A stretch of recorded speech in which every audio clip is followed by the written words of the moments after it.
আসসালামু আলাইকুম, আপনাদেরকে নতুন একটা ভিডিওতে স্বাগত। আজ আমরা যে ভিডিওটা দেখব সেটা হচ্ছে যে যারা আমরা ইংলিশে দুর্বল আছি, আমরা অনেক ট্রান্সলেশন করতে পারি না, তাদের জন্য একটা ঠিক দেখাবো। সেটা আপনারা যদি জাস্ট ইউজ করেন, সেটার মধ্যে আপনারা খুব সহজে যে কোনো ইংলিশকে আপনারা ট্রান্সলেশন করে ফেলতে পারবেন। তো এর জন্য আপনারা গুগলে গিয়ে এখানে লিখে সার্চ দেবেন গুগল ট্রান্সলেশন। গুগল ট্রান্সলেশন লিখে আপনারা যদি সার্চ দেন, দেওয়ার পরে এই যে গুগল ট্রান্সলেট, এই যে অপশনটা আছে, এটা আপনারা ক্লিক করবেন।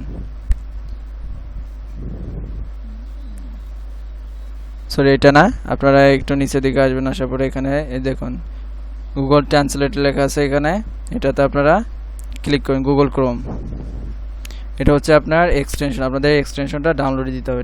একটু ক্রোম দিবেন, একটা এক্সটেনশন, একটু ওয়েট করতে হবে আপনাদের। দেখুন এখানে আমার এটা হয়ে গেছে। আমি কি করব, এটাকে পিন করে নেব। পিন করে নেওয়ার পরে আপনারা এই ট্রান্সলেশনের উপরে ক্লিক করবেন। ক্লিক করার পরে এখানে দেখতে পাচ্ছেন যে এক্সটেনশন অপশন, এই এক্সটেনশন অপশনে ক্লিক করবেন। ক্লিক করার পরে এখানে মাই প্রাইমারি ল্যাঙ্গুয়েজ এখানে দিবেন। এখানে আপনারা যেই এখানে ইংলিশ আছে, আপনি যদি বাংলা করতে চান বাংলা করতে পারেন, তাহলে বেঙ্গলি দিবেন। দেওয়ার পরে এখানে ইমিডিয়েটলি ডিসপ্লে দিবেন। এখানে ইমিডিয়েটলি ডিসপ্লে দিয়ে এখানে সেভ দিবেন। সেভ দেওয়ার পরে আমি যদি একটু যে কোনো একটা জিনিস সার্চ দেই, বাংলাদেশ, ধরেন বাংলাদেশ দিলাম।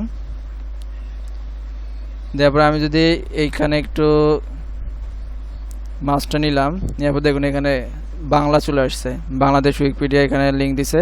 তো দেখলেন যে খুব সহজে কিন্তু একবার বিদ্যুতের গতিতে আপনাদের এটা কি হয়ে গেল, ইংলিশ থেকে বাংলা হয়ে গেল। তো আপনারা এইভাবে আপনার খুব সহজে আপনার পিসিতে বাংলাটা করে নিতে পারবেন। তো আজকে ভিডিওটা এই পর্যন্ত। যদি ভিডিওটা ভালো লাগে তাহলে অবশ্যই একটা লাইক কমেন্টস করবেন এবং আপনার বন্ধুদের সাথে অবশ্যই শেয়ার করে দেবেন। ধন্যবাদ সকলকে, আল্লাহ হাফেজ।